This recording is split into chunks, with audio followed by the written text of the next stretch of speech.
Welcome back and thank you so much for joining me today. So we are looking at perpendicular lines. If you don't know what a perpendicular line is, I just want you to think about two lines crossing each other and that they meet at a 90 degrees. So that is what two lines is.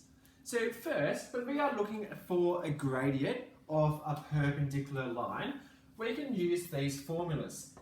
M1 times M2 equals -1 and M2 equals 1 divided by M1. So we're going to work it out first and then using these and talking about it. So if we are thinking about a 90 degrees, I can get my protractor, put it on here, and I know somewhere on this line I will have a line going this way here. So that is what, it doesn't matter where that line is, where it intercepts, the only thing that's going to do is change where C is.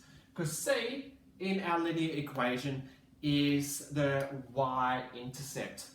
So let's have a look and think about this. Now the first thing I want you to think about is with our equation, to find the gradient of a second line, we are going to be dividing 1 divided by our gradient of our line at the moment. So M2, the slope or the gradient of our second line, is equal to 1 divided by a half. That looks a bit complicated if I keep it like that, so I'm going to change it. When we're dividing by half, I can switch it around and it becomes times. So 1 times 2 over 1, which the gradient equals 2. Now, so you don't need to memorize this formula. The thing I think about is just the opposite. Flipping. So I always think about whatever this is as a fraction. If it's 2 whole, it'll be 2 over 1. Or 3 whole, 3 over 1. We just flip it to be the gradient, the slope of our other line. Because if I look at this, here I've got my run being 2 and my rise being 1. So every 2 across happens, I rise by 1. This is the opposite.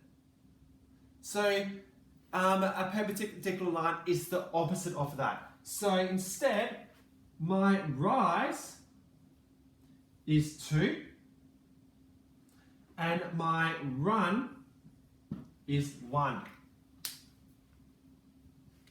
So the exact opposite of what we just had.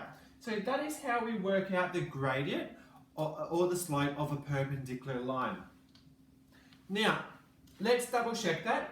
So we've used this to check it. Let's double check. So if we are looking at, and also that should be a negative there. So, if we are going to look at M1 times M2, they should equal a -1. So let's see. Okay, so -2, and it's negative because it's going down. So the rise is going -2 down, 1 across.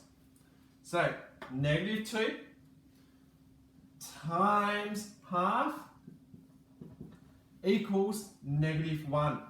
So that is just a double check for us.